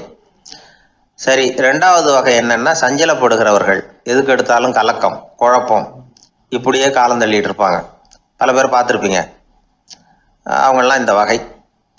3வது வகை என்னன்னா, யதார்த்த உலகை மறந்து கற்பனை உலகத்திலேயே மிதக்கிறவங்க. இளைஞர்கள், கவிஞர்கள், இப்படி பல பேர் இருக்கிறாங்க. எப்போ பார்த்தாலும் கற்பனை உலகத்திலேயே மிதந்துக்கிட்டு இருப்பாங்க. கிட்டத்தில் போய் என்னங்க ஒரு மாதிரியாக இருக்கிறீங்க அப்படின்னு கேட்டு பாருங்கள், அவங்களெல்லாம் ஏதோ ஒரு அற்ப புழுவை பார்க்குறது மாதிரி அவங்கள பார்ப்பாங்க. அதுவும் அந்த வானத்து நிலாவை பாருங்கள், அது என்னை வான்னு கூப்பிடுது, எனக்கு சீக்கிரத்தில் ஒரு நாள் சிறகுகள் முளைக்கும், சிறகடித்து வானத்தில் பறந்து போவேன், அந்த செல்ல நிலாவை கொஞ்சிவிட்டு வருவேன், இப்படிலாம் பேசிகிட்டு இருப்பாங்க. கொஞ்சிறது அப்புறம் இருக்கட்டும், இப்போ கஞ்சிக்கு வழியே பாருப்பா அப்படின்னா அதை காதில் வாங்க மாட்டாங்க. நாம் ஏதோ இந்த உலகத்தை அனுபவிக்க தெரியாதவர்கள் மாதிரி நம்மளை அவங்க கவனிப்பாங்க. இப்படி ஒரு ரகம். 4வது வகை மனிதர்கள் எப்படின்னா, இவங்க தனிமை உணர்வு மிக்கவர்கள். இவங்க மற்றவங்களோட இயல்பாக நெருங்கி பழகிறதில்ல, தான் உண்டு தன்னுடைய வேலை உண்டுன்னு இருந்துட்டு போகிறவங்க. அடுத்த வீட்டில் இருக்கிறவர் யார் அப்படின்னு கேட்டால் கூட அடுத்த வீடுன்னு ஒன்று இருக்கா அப்படிங்கிறது மாதிரி நம்ம முகத்தை பார்ப்பாங்க. அவங்ககிட்ட மேற்கொண்டு நாம் என்னத்தை பேச முடியும்? இப்படி ஒரு வகை. 5வது வகை மனிதர்கள் எப்படின்னா, இவங்க மற்றவங்க செல்வாக்குக்கு உட்பட மறுப்பவர்கள். அடுத்தவங்களோட செல்வாக்குக்கு இவங்க ஆட்படுறதில்லை. நான் யார் தெரியுமான்னு கேட்டால் அதை தெரிஞ்சுட்டு எனக்கு என்ன ஆக போகுதும்பாங்க. இவங்கெல்லாம் அந்த ரகம். 6வது வகை மனிதர்கள் எப்பவும் எதுலேயும் பற்று இல்லாமல் இருக்கிறவங்க. இது ஒரு துறவு மனப்பான்மை. இயல்பாகவே சில பேர் இப்படி உண்டு, அவங்களுக்கு எதுலேயும் ஒரு ஈடுபாடு இருக்காது. அப்படிப்பட்டவங்கெல்லாம் 6வது வகை. 7வது வகை மனிதர்கள் மற்றவங்க கவலையை தன்னுடையதாக ஆக்கிக்கிட்டு கவலைப்படுறவங்க. இவங்கெல்லாம் மகாத்மாக்கள். தாம் வேறு அடுத்தவங்க வேறு அப்படிங்கிற எண்ணம் இவங்களுக்கு வர்றதில்லை. அதனால் அடுத்தவங்களுக்கு ஒரு துன்பம் வந்ததுன்னா இவங்களால சும்மா இருக்க முடியறதில்லை. ஆக கூடி இப்படி 7 விதமான மனிதர்களை அடையாளம் காட்டுறார் அந்த நிபுணர். இதில் நாம் எந்த வகையில் வர்றோம் அப்படிங்கிறத நாம தான் அடையாளம் கண்டுபிடிக்கணும். எனக்கு தெரிஞ்ச ஒரு மனிதர் உண்டு. அவர் ஒரு வித்தியாசமான வகை. எதையும் நடைமுறை சாத்தியமாக சிந்திக்கிறவர். எப்பவும் அடுத்தவங்களும் நல்லா இருக்கணும், நாமும் நல்லா இருக்கணும் அப்படின்னு ஆசைப்படுறவர். அவருக்கு ஒரு சமயம் திடீர்னு உடம்பு சுகம் இல்லாமல் போயிட்டுது. டாக்டர்கிட்ட போனார், பணம் கொடுத்தார், வைத்தியம் பார்த்துக்கிட்டார். அவர் எழுதி கொடுத்த மருந்து சீட்டை வாங்கினார். ஒரு மருந்து கடைக்கு போனார், பணம் கொடுத்தார், மருந்து வாங்கினார். அதை எடுத்துகிட்டு வீட்டுக்கு வந்தார்.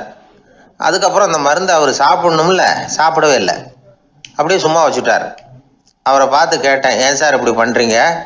வீண் செலவு தானே இது, நீங்கள் ஏன் டாக்டர்கிட்ட போய் பணம் செலவு பண்ணினீங்கன்னு கேட்டேன். அவர் சொன்னார், டாக்டர் வாழணும் இல்லையா, அதனால தான் அப்படின்னார். சரி, அப்புறம் ஏன் மருந்து வாங்கினீங்க அப்படின்னு கேட்டேன்.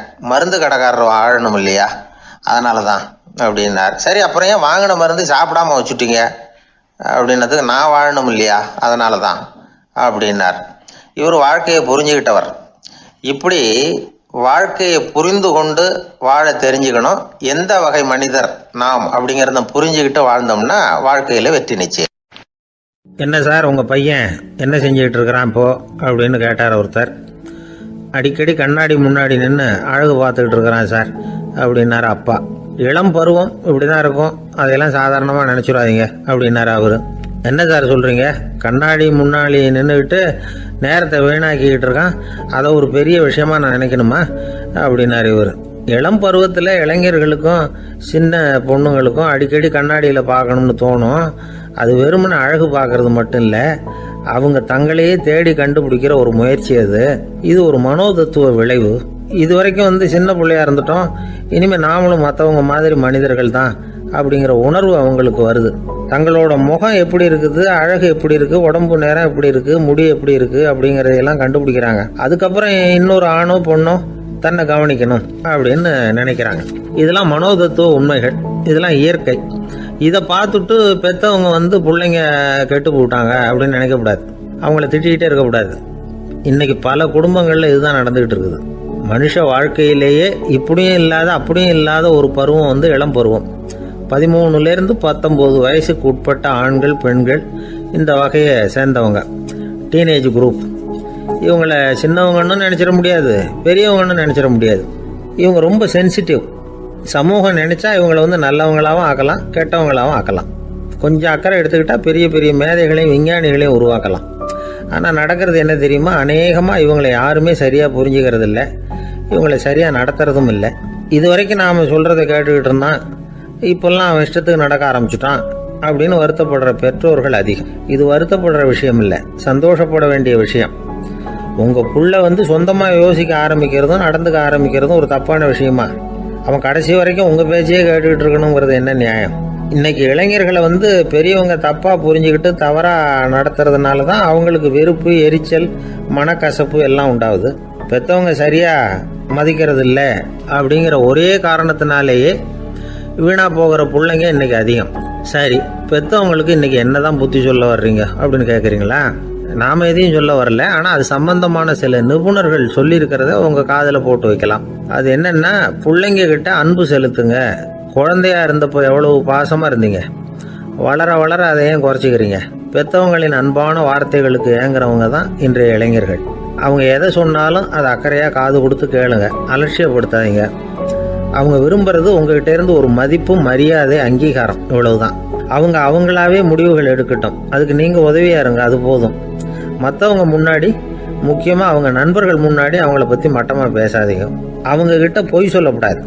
நீங்கள் சொன்னது பொய்ன்னு தெரிஞ்சு போச்சுன்னா உங்கள் பேரில் அவங்களுக்கு இருக்கிற மதிப்பு போயிடும், நம்பிக்கை போயிடும். அவங்களுக்கு முன்னாடி நீங்கள் சண்டை போடக்கூடாது. உங்கள் பிள்ளைய எப்பவும் இன்னொரு பிள்ளையோட ஒப்பிட்டு பேசுகிற வேலையே வேணாம். கூட பிறந்த மற்றவங்களோட கூட ஒப்பிடக்கூடாது. இப்படி செஞ்சால் அவன் உங்ககிட்டையும் பிரியமாக இருக்க மாட்டான், அவங்ககிட்டையும் பிரியமாக இருக்க மாட்டான். புள்ள எங்கே போகிறான், என்ன பண்ணுறான் அப்படின்னுலாம் துப்பறிஞ்சிக்கிட்டு இருக்கக்கூடாது. இளைஞர்கள் தனிமையை விரும்புகிறவங்க. அவங்கள பெட்டியில் வச்சு மூடி பாதுகாக்கணும்னு நினைக்கக்கூடாது. அவங்கள எப்படி பாதுகாக்கிறது அப்படிங்கிறது அவங்களுக்கே தெரியும். உங்கள் புள்ள எப்படி நடந்துக்கணும்னு நீங்கள் எதிர்பார்க்குறீங்களோ அது மாதிரி நீங்கள் நடந்து காட்டுங்க, அது போதும். ஒரு வீட்டில் அப்பாவும் அம்மாவும் பேசிக்கிட்டு இருக்கிறாங்க. என்னங்க நம்ம பொண்ணு பெரியவளாயிட்டா, அடிக்கடி கண்ணாடி முன்னாடி போய் நின்றுக்கிட்டு இருக்கிறா, சீக்கிரமாக ஒரு பையனை பார்த்து கல்யாணத்தை முடிக்காமல் இப்படி மசன்னு கல் மாதிரி உட்காந்துருக்குறீங்களே அப்படின்னு சத்தம் போட்டாங்க. அந்த அம்மா, அவசரப்படாத, பார்க்கறதுக்கு கண்ணுக்கு அழகாக லட்சணமாக புத்திசாலியாக ஒரு பையன் கிடைக்க வேணாமா, அதுதான் பார்த்துக்கிட்டு இருக்கிறேன் அப்படின்னார் அப்பா. இதுக்கு அந்த அம்மா சொல்கிறாங்க, எங்கள் அப்பா இப்படியெல்லாம் நினச்சிக்கிட்டு இருந்திருந்தா எனக்கு கல்யாணமே ஆயிருக்காது தெரியுமா அப்படின்னாங்களாம். ஒருத்தர் ஓடி வந்தார், இன்னொருத்தரை பார்த்து, சார் உங்கள் சைக்கிளை ஒரு நாள் இரவல் கொடுங்களேன், பக்கத்து ஊருக்கு போயிட்டு வர வேண்டியிருக்கு அப்படின்னார். இவர் சைக்கிளை கொடுத்து பத்திரமா கொண்டுட்டு போங்கன்னார்.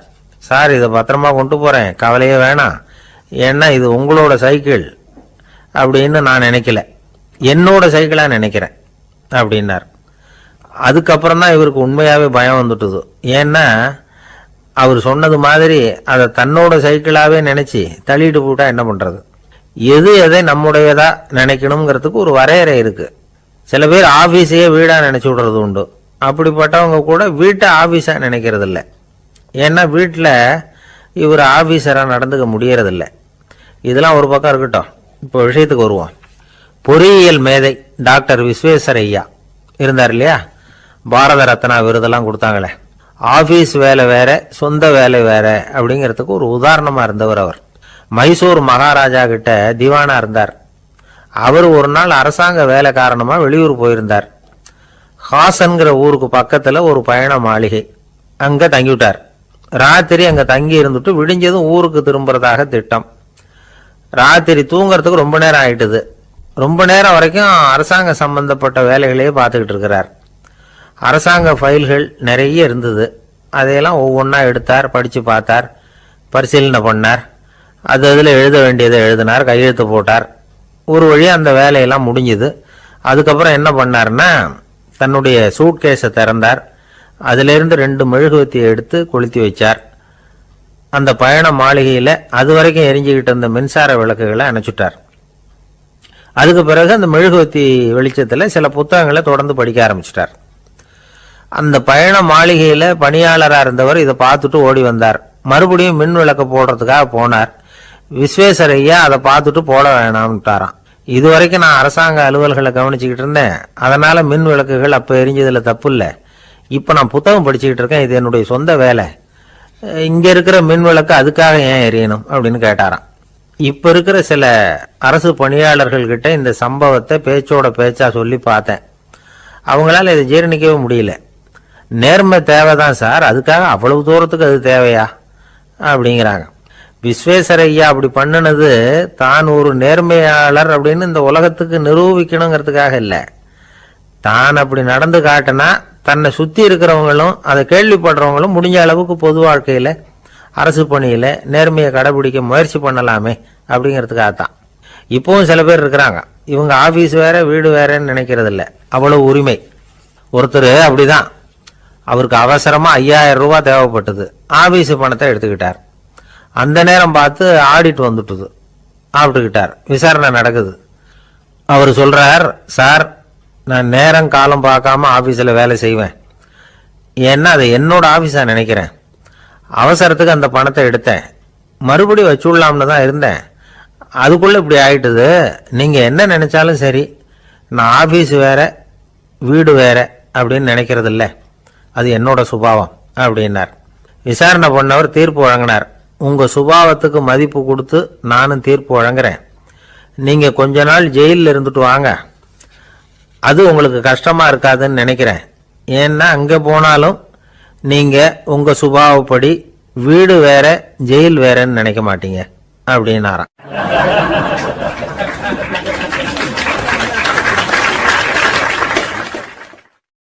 திபேத் நாட்டில் புத்த மடாலயங்கள் நிறைய உண்டு. அதுக்கு ஒரு தலைமையகமும் உண்டு. அது இந்த திபேத் தலைநகரம் லாசாவில் இருக்குது. ரொம்ப காலத்துக்கு அப்பால் அதை பற்றிலாம் நிறைய விவரங்கள் எழுதி வச்சிருக்கிறாங்க. அது இப்போவும் நமக்கு கிடைக்குது. அதாவது ரொம்ப தூரத்துக்கு அந்தாண்ட மலைகளுக்கு நடுவில் ஒரு கிளை மடாலயம். அந்த மடத்தின் தலைவருக்கு வயசாயிட்டு தான். அதனால் தலைமை பொறுப்பை வேற ஒருத்தர்கிட்ட ஒப்படைக்கலாம் அப்படின்னு முடிவு பண்ணாராம். உடனே ஒரு லாமாவை கூப்பிட்டார். அவர் மூலமாக தலைமை மடாலயத்துக்கு செய்தி அனுப்புனார், பொருத்தமான வாரிசு ஒருத்தரை அனுப்பி வைக்கும்படியாக. அந்த வாலிப லாமா புறப்பட்டார். காடு மேடெல்லாம் நடந்து போறார். ரொம்ப நாள் கழிச்சு தலைமை பீடத்தை அடைஞ்சார். தலைமை குரு கிட்ட விவரத்தை சொன்னார். தகுதியான ஒருத்தரை அனுப்பி வச்சா அழைச்சிட்டு போறேன் அப்படின்னார். சரி, நாளைக்கு காலையில் நீங்கள் அவங்க எல்லாரையும் அழைச்சிட்டு போகலாம்னார் அவர். அவங்க எல்லாரையுமா? அங்கே தேவைப்படுறது ஒருத்தர் தானே அப்படின்னார் இவர். ஆமான்னார். அப்புறம் ஏன் எல்லாரையும் அழைச்சிட்டு போக சொல்கிறீங்கன்னார். அது இப்போ உனக்கு புரியாது. நான் ஒரு 100 பிக்குகளை அனுப்புகிறேன், அதாவது பிட்சுகளை. அவ்வளவு பேரையும் அங்கே வச்சு சமாளிக்க முடியாது அப்படின்னார் இவர்.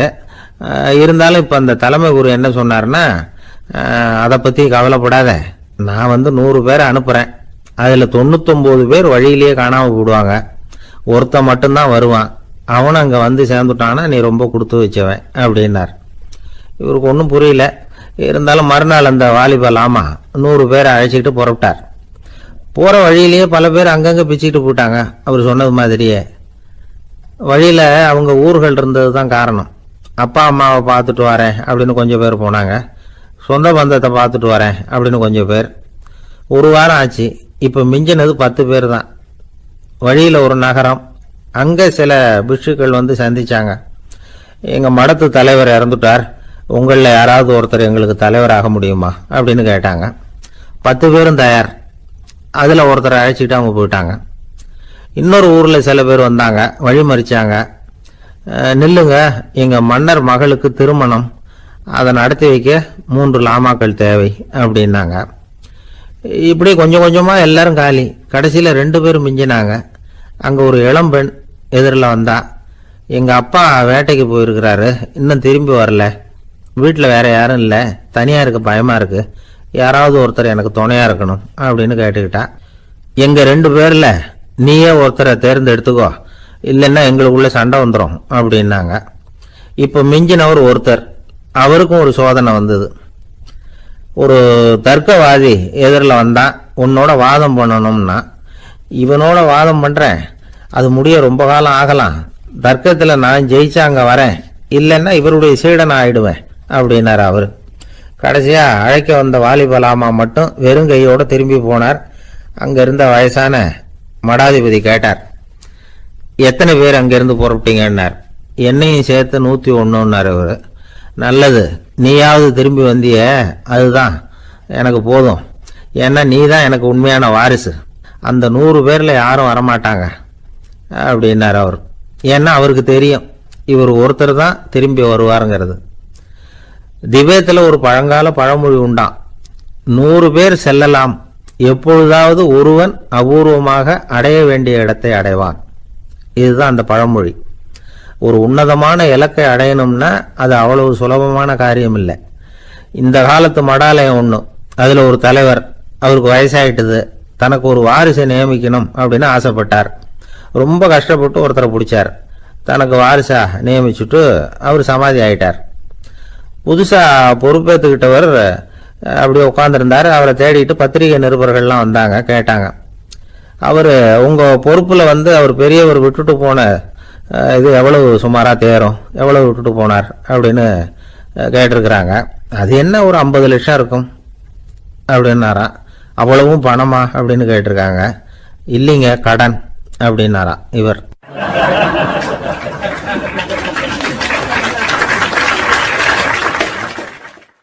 ஒரு நண்பர் யாருக்கோ ஃபோன் பண்ணிட்டு இருந்தார். அவர் பேசி முடிச்சதும் நான் அவரை பார்த்து, இப்போ ஃபோன் பண்ணீங்களே, அந்த ஃபோன் நம்பர் என்ன அப்படின்னு கேட்டேன். அவர் தலையை சொரிஞ்சுக்கிட்டார், ஞாபகம் வரலன்னார். சரி சார், அதை விடுங்க, உங்கள் மனைவி பேர் என்ன அப்படின்னு கேட்டேன். மாலதின்னார். என்ன சார் இது வேடிக்கை, கொஞ்ச நேரத்துக்கு முன்னாடி பேசின ஃபோன் நம்பர் மறந்து போச்சு, எப்போவோ கல்யாணம் பண்ணிக்கிட்ட மனைவி பேர் மறக்கல, அதை கரெக்டாக சொல்லிவிட்டீங்களே அப்படின்னு கேட்டேன். அவர் என்ன ஒரு மாதிரியாக பார்த்தார். அவர் அப்படி என்னை பார்த்ததில் ஒன்றும் தப்பு இல்லை, ஏன்னா நாம் எல்லாருமே அப்படித்தானே, ஒரு குறிப்பிட்ட காரியத்துக்காக தொலைபேசியில் ஒருத்தட்ட பேசுகிறோம், அதுக்கப்புறம் அந்த எண் நமக்கு அனாவசியம், அதனால மறந்துடுறோம். இதுக்கு பேர் தான் தற்காலிக ஞாபகம். ஆனால் மனைவி பேரை மறந்துட முடியுமா? முடியாது. அது அவசியமான ஒன்று. அடிக்கடி அந்த பேரை உபயோகப்படுத்துகிறோம், அதனாலேயே அது முக்கியங்கிறதுனாலேயும் அதை மறக்கிறது இல்லை. இதுக்கு பேர் நிரந்தர ஞாபகம். சரி, இந்த தற்காலிக ஞாபகம், நிரந்தர ஞாபகம், இது ரெண்டு ஞாபக அளவுகளையும் கட்டுப்படுத்துறது எது அப்படின்னா மூளைக்குள்ள நடக்கிற மின்சார நடவடிக்கைகள் தான். தற்காலிக ஞாபகம் ஒரு மின்னல் மாதிரி தோன்றி மறையுது. நிரந்தர ஞாபகம் ஒரு படிவம் போல மூளையில படிஞ்சுடுது. ஒரு சம்பவத்தின் பல பிரதிகள் மூளையில பல்வேறு பகுதிகளிலேயும் படியறதுனால ஒன்னு மறைஞ்சாலும் மறந்தாலும் இன்னொன்னு மறையறதில்லை.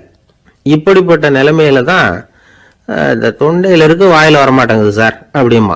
ஒருத்தருக்கு எந்த துறையில ஆர்வமும் ஈடுபாடும் அதிகமோ அது சம்பந்தமான ஞாபக சக்தி அதிகமா இருக்கும். தொழிலை விரும்புகிற ஒரு டெலிபோன் ஆபரேட்டருக்கு எண்கள்லாம் நல்ல ஞாபகம் இருக்கும். அது மாதிரி கவிஞர்களுக்கு வார்த்தைகள் நல்ல ஞாபகத்தில் இருக்கும். இது ஒரு பக்கம் இருந்தாலும் ஒரு மூளை எண்களை விட எழுத்துக்களை விட படங்களை ரொம்ப சுலபமா ஞாபகத்துல வச்சுக்குது. புரிஞ்சுக்கிற தன்மை, அனுபவம், புத்தி கூர்மை இது கூடி குறையறத பொறுத்து ஞாபக சக்தியும் ஏறும் இறங்கும். இப்போ உதாரணத்துக்கு ஒரு பையனுக்கு படிச்சது எதுவும் ஞாபகத்துல இல்லைன்னா அவன் அதை சரியா புரிஞ்சுக்கலன்னு அர்த்தம். இந்த மறதிங்கிறது எந்த சமயத்துல ஒரு பிரச்சனை ஆகுது தெரியுமா? உங்களுக்கு வேண்டியப்பட்ட ஒருத்தரை ஞாயிற்றுக்கிழமை சாயந்தரம் சரியா 5 மணிக்கு கடற்கரைக்கு வர சொல்லிவிட்டு அந்த நேரத்தை மறந்துட்டா அது பரவாயில்ல, வர சொன்னதையே மறந்துட்டாதான் நிலைமை மோசம்னு அர்த்தம். இப்படி இருந்தா இது சிகிச்சை எடுத்துக்க வேண்டிய நிலைமைங்கிறத புரிஞ்சுக்கணும். ஆமா, இதுக்கும் மருந்து இருக்கு. ஆனா மூளை குறிப்பிட்ட அளவுக்கும் கீழே இயங்குறப்போ இன்னொன்னு சொல்லுவாங்க, இந்த நியூரோ டிரான்ஸ்மிட்டர் அப்படின்னு சொல்லுவாங்க. அப்படிங்கிற மூளை ரசாயனம் ரொம்பவும் குறைஞ்சி போறப்போ மட்டும்தான் உபயோகப்படும். டாக்டர் என்ன சொல்றாங்க தெரியுமா? மூளையை பொறுத்த வரைக்கும் அதுல ஞாபக சக்தி அதிகமா உள்ள மூளை, மறதி உள்ள மூளை அப்படின்னு ஒன்றும் கிடையாது அப்படிங்கிறாங்க. நினைவு வச்சுக்கிறதுக்கு பயிற்சி அளிக்கப்பட்ட மூளை, பயிற்சியற்ற மூளை அப்படின்னு வேணும்னா சொல்லலாம் அப்படின்னு சொல்றாங்க. அதனால நம்ம ஞாபக சக்திங்கிறது நம்ம கிட்ட இருக்கிற பயிற்சி, முயற்சி இதை பொறுத்து தான் அமையும். ஒருத்தர் ஒரு பென்சிலை எங்கேயோ வச்சுக்கிட்டு தேடிக்கிட்டு இருந்தார். அப்புறம் என்னமோ தீவிரமா யோசனை பண்ணி அதை ஞாபகப்படுத்தி பார்த்துக்கிட்டு இருந்தாராம். எதிரில் உட்கார்ந்து இருந்தவர் சொன்னார், பென்சிலை தானே தேடிட்டு இருக்கீங்க, அது உங்க வலது காதில் இருக்குது சார் அப்படின்னாராம் அவரு. இதுக்கு அவரு சொல்லியிருக்காரு, பென்சிலை வலது காதில் தான் வச்சிருக்கேங்கிறது எனக்கு நல்லா ஞாபகம் இருக்கு, ஆனா எது வலது காதுங்கிறது தான் மறந்து போச்சு அப்படின்னாராம். அவர் அதை தான் யோசிச்சுட்டு இருந்திருக்கிறார்.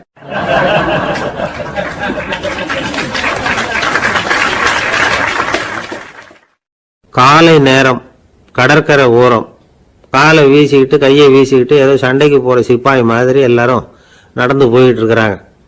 நடைப்பயிற்சி. அதுல நமக்கு தெரிஞ்ச ஒருத்தர் எதிரில் வந்தார் ரொம்ப வேகமா. என்ன சார் வாக்கிங்க அப்படின்னு கேட்டோம். அவரால் ஆமாம்னு பதில் சொல்ல முடியல, அவ்வளவு கஷ்டம். மூச்சு விடுறதுக்கே வாயை திறந்து மூடிட்டு இருக்கிறார். எங்க பேசுறது? கொஞ்சம் நின்று நிதானிச்சு மூச்சு விட்டுட்டு அதுக்கப்புறம் சொன்னார் ஆமா அப்படின்னு. என்ன சார் இவ்வளவு வேகம்னோ? உங்க பேச்சை கேட்டுட்டு தான் சார் நடக்க ஆரம்பிச்சோம். நீங்க தான் அடிக்கடி சொல்லிட்டு இருந்தீங்க நடக்கிறது நல்லதுன்னு. அன்னையிலேருந்து ஆரம்பிச்சுட்டேன், ஆனாலும் ரொம்ப கஷ்டமா இருக்குது சார். இப்போ பாருங்க, உங்ககிட்ட சுலபமா பேசக்கூட முடியல, மூச்சு வாங்குது, உடம்பு கூட வலிக்கிறது மாதிரி இருக்கு அப்படின்னு அவர் பாட்டுக்கு பேச ஆரம்பிச்சுட்டார். உங்களை யாரு சார் இவ்வளவு வேகமா நடக்க சொன்னது? வேகத்தை குறைங்க, மெதுவா நடங்க அப்படின்னோம். நீங்க நடக்கிறதுனால என்னென்ன சௌகரியம்னு அன்னைக்கு சொன்னீங்களே தவிர சௌகரியமா நடக்கிறது எப்படின்னு சொல்லலையே அப்படின்னாரு அவர். இன்னமும் லேசா மூச்சு வாங்கிக்கிட்டே சொன்னா கூட இவர் சொல்றதுலயும் ஒரு நியாயம் இருக்கு. அதனால இந்த நடைப்பயிற்சி பண்றவங்க கவனிக்க வேண்டிய சில முக்கியமான குறிப்புகள் இருக்கு. அது என்னென்னங்கிறத அவங்க தெரிஞ்சுக்கணும். அது தெரிஞ்சு வச்சுக்கிறது நல்லது. இதெல்லாம் மருத்துவ நிபுணர்கள் சொல்ற குறிப்புகள். அவங்க என்ன சொல்றாங்க தெரியுமா? உங்க வயசு 40க்கு மேலையா? உங்க எடை இருக்க வேண்டியதை விட 10 கிலோ அதிகமா இருக்குதா? நீங்க புகை பிடிக்கிறவரா? இதய நோய், ரத்த நாள நோய், உயர் ரத்த அழுத்தம் இப்படி ஏதாவது உங்களுக்கு உண்டா? அப்படின்னா நீங்க உங்க இஷ்டத்துக்கு வரிஞ்சு கட்டிக்கிட்டு நடைப்பயிற்சி பண்ண ஆரம்பிச்சிடாதீங்க. முதல்ல ஒரு மருத்துவ பரிசோதனை பண்ணிக்கோங்க, அதுதான் நல்லது அப்படின்னு அவங்க சொல்றாங்க. நடக்கிறப்போ உடற்பயிற்சி செய்யறப்போ மார்பு பகுதியில் அல்லது வேற எங்கேயாவது தொடர்ந்து வலி இருந்ததுன்னா பயிற்சியை நிறுத்தி விட்டு டாக்டரை போய் பார்க்கணும். நடைப்பயிற்சி பண்றப்போ உங்க சக்திக்கு தகுந்த மாதிரி மெதுவா அதிக கஷ்டம் இல்லாம முன்னேறலாம். அங்க என்ன போட்டியா வைக்கிறாங்க, முந்திக்கிட்டு போய் என்ன பண்ண போறோம், பரிசா வாங்க போறோம். அதனால நிதானம் அவசியம் அப்படிங்கிறது அவங்க ஆலோசனை. தொந்தரவு கொடுக்காத ஷூ, ட்ரெஸ் இதுகளை உபயோகப்படுத்துங்க. பாதத்துல ஆடு தசை இருக்குல்ல, அங்க ஏதாவது பிரச்சனை இருந்ததுன்னா டாக்டரை பாருங்க. இந்த பாதத்துல வலி வரும் அந்த இடத்துல. வெயில் காலமா இருந்தா தலைக்கு தொப்பி வச்சுக்கோங்க. பனியில நடந்தாலும் அப்படித்தான், தலையை பத்திரமா பார்த்துக்குங்க. நம்ம கிட்ட ஏதோ கொஞ்சம் உருப்படியா தெரியறது அதுதானே. உடற்பயிற்சிக்கு முன்னாடி பின்னாடி பயிற்சி செய்யறப்போ நிறைய தண்ணி குடிக்கலாமா. முதல் 1 மாசத்துக்கு கொஞ்சம் தளர்த்தியா சாவகாசமா நடக்கலாம். மணிக்கு 3 அல்லது 4 கிலோமீட்டர் வேகம்னு வச்சுங்களேன். அதுக்கப்புறம் வேகத்தை அதிகப்படுத்தலாம். மணிக்கு 6 அல்லது 8 கிலோமீட்டர் அளவுக்கு நடக்கலாம். நல்லா கையை வீசிக்கிட்டு நடக்கணும். மூச்சு விடுற எண்ணிக்கை அதிகரிக்கணும். இது மாதிரி ஒரு 30 நிமிஷம் நடக்கலாம். தனியா நடந்து போறதுக்கு உங்களுக்கு என்னமோ மாதிரி இருக்குதா, கூட யாரையாவது சேர்த்துக்குங்க. ஒரு குரூப்பா சேர்ந்து போகலாம். நடக்கிறதுங்கிறத ஒரு சந்தோஷமான சமாச்சாரமா ஆக்கிக்கணும். தினம் இப்படி நடக்க வேண்டி இருக்குதே அப்படின்னு புலம்பிக்கிட்டே போகக்கூடாது. சில பேர் நடக்கிறப்போ கடந்த காலத்தை அசை போட்டுக்கிட்டே போவாங்க. சில பேர் வருங்காலத்தை அசை போட்டுக்கிட்டே போவாங்க. சில பேர் முக்கியமான திட்டம்லாம் இப்படி நடக்கிறப்பதான் தீர்மானம் பண்ணுவாங்க. நடக்கிறதுனால மன இறுக்கம் குறையுது, பரபரப்பு குறையுது, மன ஆற்றல் பெருகுது, தன்னம்பிக்கை வளருது, முதுமை தள்ளி போகுது, செயல்திறன் அதிகரிக்குது. இதை தவிர உடம்புக்கும் பல விதமான சௌகரியங்கள் ஏற்படுது. அதனால இதுவரைக்கும் நடக்க ஆரம்பிக்காதவங்க இனிமே இந்த குறிப்புகளை கவனத்தில் வச்சுக்கிட்டு நடக்க ஆரம்பிச்சுடலாம். சார்லஸ் லேம்ப் அப்படின்னு ஆங்கில இலக்கிய மேதை ஒருத்தர், அவர் ஒரு தரம் உடம்பு சரியில்லைன்னு டாக்டர் கிட்ட போனாராம். டாக்டர் அவரை பார்த்துட்டு, நீங்க தினமும் காலையில வெறும் வயத்துல நடக்கணும் அப்படின்னாராம். வெறும் வயத்துல நடக்கிறதுக்கு நான் தயார், ஆனா வயிறு கிடைக்கணுமே சார், யார் வயத்து மேல நடக்கிறது டாக்டர் அப்படின்னு கேட்டாராம் இவர்.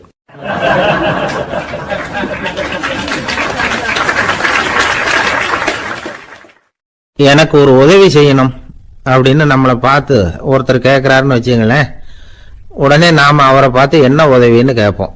இதுதான் சராசரி மனிதர்களின் இயல்பு.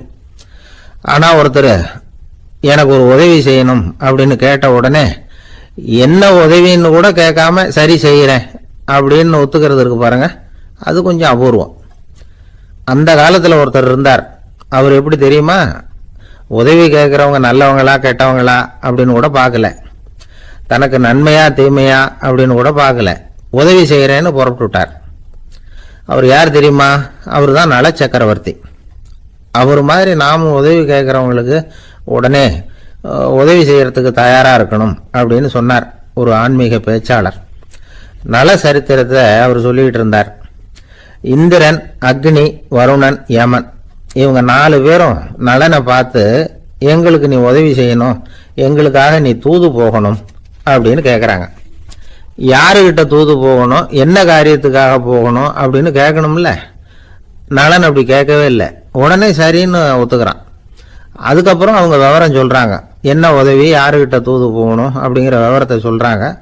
நலனுக்கும் அப்புறம்தான் புரியுது, எந்த தமயந்தியை இவன் காதலிச்சானோ, எந்த தமயந்தின் சுயமரத்துக்காக இவன் போய்கிட்டு இருக்கிறானோ அந்த தமயந்தியை பார்த்து தங்களுக்காக அவகிட்ட வாதாடணும், பேசணும், தங்களில் ஒருத்தரை கல்யாணம் பண்ணிக்கும்படியா கேட்கணும் அப்படின்னு அவங்க 4 பேரும் நலன்கிட்ட கேட்குறாங்க. இதை கேட்டதும் நலன் கொஞ்சம் கூட முகம் சுளிக்கல, பதட்டப்படலை. நேரா தமயந்தி கிட்ட போறான். இந்திரன், அக்னி, வருணன், யமன் இவங்களோட சிறப்புகளை எடுத்து சொல்றான். இவங்களில் ஒருத்தரை கல்யாணம் பண்ணிக்கலாம் அப்படின்னு சொல்லி கேட்டுக்கிறான். ஆனா இதுக்கு தமயந்தி சம்மதிக்கல. சுயம்வரம் நடக்குது, அவன் நலனை தேர்ந்தெடுக்கிறா. அந்த 4 பேரும் நலனுக்கு நிறைய வரங்கள்லாம் கொடுக்குறாங்க. அதுக்கப்புறம் இப்படி போகுது கதை. இதுல நாம கவனிக்க வேண்டியது என்னன்னா, உதவின்னு கேட்ட உடனே என்ன உதவின்னு கேட்காம சரி செய்யறேன்னு சொன்னான் பாருங்க, அதை கொஞ்சம் சிந்திக்கணும். செய்யறேன்னு ஒத்துக்கிட்டதுக்கு அப்புறம் அது என்ன உதவின்னு தெரிஞ்சும் முகம் சுளிக்காம அதை செஞ்சான் பாருங்க, அதையும் கொஞ்சம் சிந்திக்கணும்.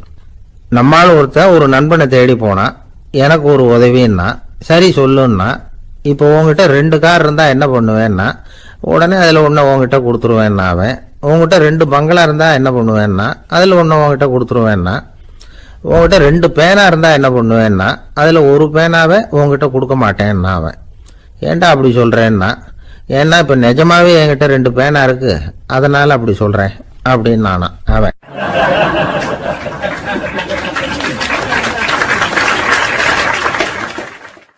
ரொம்ப பேருக்கு கூட்டத்தில் பேசுறதுன்னா பயம்.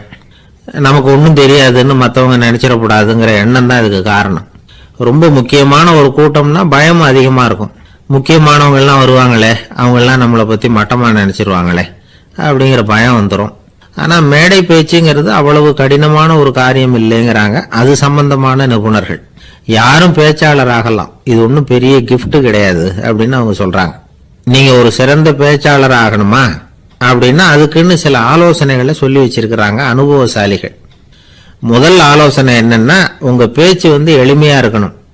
ஏதாவது ஒரு கருத்து அல்லது 2 கருத்து சொன்னா போதும். 20 அல்லது 30 கருத்துக்களை சொல்லிட்டே போகக்கூடாது. 2வது ஆலோசனை, நீங்க என்ன பேச போறீங்கிறது முதல்ல உங்களுக்கு நல்லா புரியணும். அதுக்கப்புறம் தான் அதை அடுத்தவங்களுக்கு புரிய வைக்க முடியும். எப்படி ஆரம்பிக்க போறோம், எந்த கருத்தை முக்கியமா வலியுறுத்த போறோம், எப்படி முடிக்க போறோம் அப்படிங்கிறத முதல்ல நல்லா சிந்திச்சு மனசுல வச்சுக்கணும். கடைசியா என்ன சொல்றீங்களோ அதுதான் கேட்கறவங்க மனசுல நிற்கும். 3வது ஆலோசனை என்னன்னா, உங்க பேச்சு சுருக்கமா இருக்கணும். ஒரு 15 நிமிஷம் பேசுறது ரொம்ப பொருத்தம். மணிக்கணக்கில் பேசிக்கிட்டு இருக்கிறது நல்லதில்லை. 4வது ஆலோசனை, நீங்க பேசுறது உண்மையா இருக்கணும். உங்களுக்கு உண்மையான அனுபவங்கள் இருக்கும், அதை சொல்லலாம். உங்களுடைய உண்மையான அனுபவங்களை மற்றவங்களோட பகிர்ந்துக்கணும், அதுதான் முக்கியம்.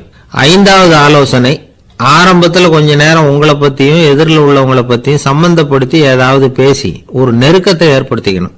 ஒவ்வொருத்தரும் இப்போ ஒரு பேச போகிறது நம்ம சம்பந்தப்பட்டது அப்படின்னு நினைக்க ஆரம்பிச்சிருவாங்கல்ல, அதுக்கப்புறம் அவங்க கேட்க தயாராயிட்டாங்கன்னு அர்த்தம். எதிரில் உட்காந்துருக்கிற கூட்டத்திலிருந்து 3 பேரை தேர்ந்தெடுங்க. அதாவது வலது பக்கம் ஒருத்தர், நடுவில் ஒருத்தர், இடது பக்கம் ஒருத்தர். அதாவது உங்களை ரொம்ப கனிவாகவும் ஆர்வமாகவும் பார்க்குறவரா பார்த்து தேர்ந்தெடுத்துங்க மனசுக்குள்ள. நீங்க பேசும்பொழுது என்ன பண்ணணும்னா, இவங்களை நேருக்கு நேராக மாறி மாறி பார்த்துக்கிட்டே பேசுனீங்கன்னா நீங்க ஏதோ ஒட்டுமொத்த கூட்டத்தையும் பார்த்து பேசுறதாக ஒரு உணர்வு அது ஏற்படுத்திவிடும். 6வது ஆலோசனை என்னன்னா, சொற்பொழிவுன்னா நீங்க பேசணும், படிக்கக்கூடாது. எழுதி படிக்கிறது நல்லா இருக்காது. குறிப்புகள் வேணும்னா வச்சுக்கலாம். படிக்கிறது பேப்பர்லேருந்து வர்றது மாதிரி இருக்கும், பேசுறது இதயத்திலேருந்து வர்றது மாதிரி இருக்கும். அப்புறம் 7வது ஆலோசனை சொல்றாங்க, அது என்னன்னா, மேடையில் ஏறி நின்ன உடனே இயல்பா மூச்சை இழுத்து விட்டுங்க, இயல்பு நிலைக்கு வாங்க, அதுக்கப்புறம் இயல்பா பேச ஆரம்பிக்கலாம் அப்படிங்கிறாங்க. இவ்வளவு பேச்சு கலையில் வல்லுநர்களா இருக்கிறவங்க சொல்லுகிற ஆலோசனைகள். இதையெல்லாம் கடைபிடிச்சா நமக்கும் அதுக்கும் வெகு தூரம்னு நினைச்சுக்கிட்டு இருந்த ஒண்ணு இப்ப கிட்டத்துல நெருங்கி வந்துடும். நாம சொல்றபடியெல்லாம் அது கேட்கும். ஒரு பேச்சாளர், அவருக்கு சுருக்கமாவே பேச தெரியாது. மேடையில ஏற்றி விட்டுட்டா போதும், ஆரம்பிச்சிருவார், நிறுத்த மாட்டார், பேசிக்கிட்டே இருப்பார். ஒரு தடவை அவர் ஒரு கூட்டத்துல ரொம்ப நேரம் பேசிக்கிட்டே இருக்கிறார். எதிரில் பொறுமை இழந்த ஒருத்தர் தன்னுடைய கை கடிகாரத்தை காட்டினார். அதை கவனிச்ச பேச்சாளர், மன்னிக்கணும், கை கடிகாரம் நான் கொண்டுகிட்டு வர மறந்துட்டேன், அதுதான் நேரம் போனதே தெரியல அப்படின்னு சொல்லியிருக்கிறார். இதுக்கு அவரு சொன்னாராம் கோபமா, ஏய்யா கடிகாரத்தை தான் பார்க்க முடியல, மறந்துட்டேன், பக்கத்துல மாட்டிருக்கிற காலண்டரையாவது பார்க்கப்படாதா அப்படின்னாராம்.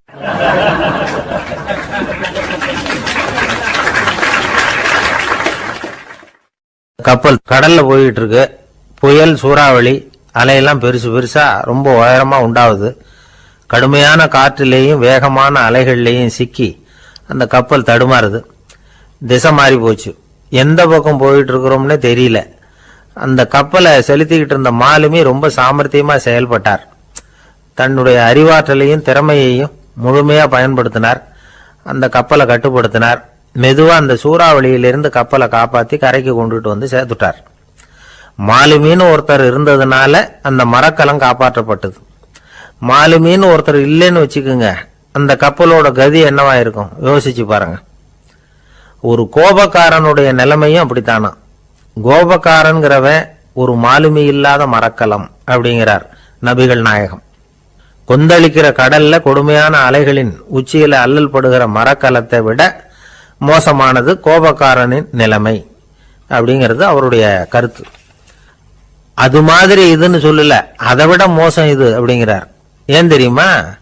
ஒரு கப்பல் கடல்ல தடுமாறினா அதை சரிப்படுத்த மாலுமி இருக்கிறார். அவர் தன்னுடைய சாமர்த்தியத்தினால அதை கட்டுப்படுத்தி சரியான வழிக்கு கொண்டுட்டு வந்துருவார். ஆனா கோபக்காரனுடைய நிலைமை அப்படி இல்லை அப்படிங்கிறார் நபிகள் நாயகம். மனித மனம் ஒரு மரக்கலம், அறிவு அதுல இருக்கிற மாலுமி. மாலுமி மரக்கலத்தை செலுத்துறான், அவனுக்கு கட்டுப்பட்டு அது ஓடுது. ஆனா கோபக்காரன்கிற மனுஷங்கிட்ட அறிவுங்கிற மாலுமி சரியா வேலை செய்ய மாட்டான். ஏன்னா கோபம் அந்த மாலுமியின் கண்களை அவிச்சிரும், காதுகளை கேட்காம பண்ணிவிடும். கண்ணையும் காதையும் மூடிவிட்டு கப்பலை ஓட்டுனா எப்படி ஓட்டுறது? அதனால கோபக்காரன் மாலுமி இல்லாத மரக்கலம். இடி மின்னல்ல மாட்டிக்கிட்டு கஷ்டப்படுற கப்பல் மாதிரி கஷ்டப்படுறான். பெரியவங்கெல்லாம் என்ன சொல்றாங்க? உனக்கு கெடுதல் பண்ணவனுக்கும் நீ நன்மையை செய், எவருடைய விருப்பு வெறுப்பையும் பொருட்படுத்தாதே. பரம எதிரிக்கும் நீ நன்மை செய்ய ஆரம்பிச்சா உன்னுடைய தூய நிலையை பார்த்துட்டு அவனும் உனக்கு நெருக்கமான நண்பனா ஆயிடுவான். இதுதான் பெரியவங்க நமக்கு சொல்லி இருக்கிறது. புனித குர்ஆன் சொல்றது என்ன? தீமையை நன்மையை கொண்டே நீர் தடுத்து கொள்ளும் அப்படின்னு சொல்லப்பட்டிருக்கு. அதுல இன்னா செய்தாரை ஒருத்தல் அவர் நாண நன்னயம் செய்து விடல் அப்படிங்கிறார் திருவள்ளுவர். செல்வந்தர் ஒருத்தர்கிட்ட ஒரு சிறுவன் ஆடு மேய்ச்சிக்கிட்டு இருந்தானா. பெரியவர் அவனை கூப்பிட்டு, நீ நேரா போய் ஒரு ஆட்டுல உள்ள ரொம்ப நல்ல பகுதி எதுவோ அதை எடுத்துக்கிட்டு வா அப்படின்னாராம். இவன் போனான். ஒரு ஆட்டு உடம்புல இருந்த நாக்கு, இருதயம், இது ரெண்டையும் எடுத்துட்டு கொடுத்தானா. பெரியவர் வாங்கி பார்த்தார். அதுக்கப்புறம் இப்ப நீ போய் இன்னொரு ஆட்டுல இருக்கிற ரொம்ப கெட்ட பகுதி எதுவோ அதை எடுத்துட்டு வா அப்படின்னாராம். இவன் போய் எடுத்துட்டு வந்தான். அவன் கையில் இருந்தது மறுபடியும் அதே மாதிரி நாக்கு, இருதயம், இது ரெண்டும் தான். என்னது இப்பவும் அதையே கொண்டுட்டு வந்திருக்கிற அப்படின்னாராம் பெரியவர். இவன் சொன்னானா, ஒரு உடம்புல உள்ள ரொம்ப நல்ல பொருளும் இதுதான், ரொம்ப கெட்ட பொருளும் இதுதான் அப்படின்னானா. இளம் வயசுல இப்படி பதில் சொன்னவர் தான் பேரறிஞர் லுக்மானுல் ஹக்கீம் அவர்கள். கோபப்படாம இருந்தா இது ரெண்டும் நல்லா வேலை செய்யும், கோபப்பட்டா இது ரெண்டும் மோசமா வேலை செய்யும். அதை புரிஞ்சுக்கிறதுக்காகத்தான் இன்னைக்கு இந்த தகவல். கோபம் வந்துட்டா நாம என்ன செய்யறோங்கிறது நமக்கே தெரியாது.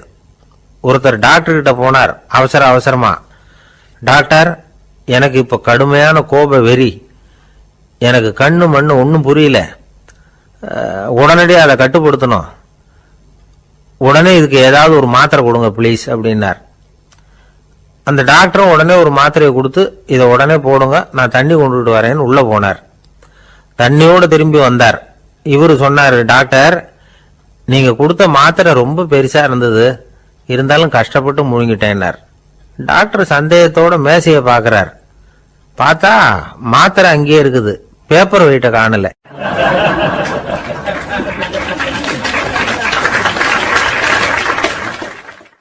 தானத்துல சிறந்தது எது அப்படின்னு ஒரு கேள்வியை கேட்டு, தானத்துல சிறந்தது நிதானம் அப்படின்னு அதுக்கு ஒரு பதிலும் சொல்றவங்க உண்டு.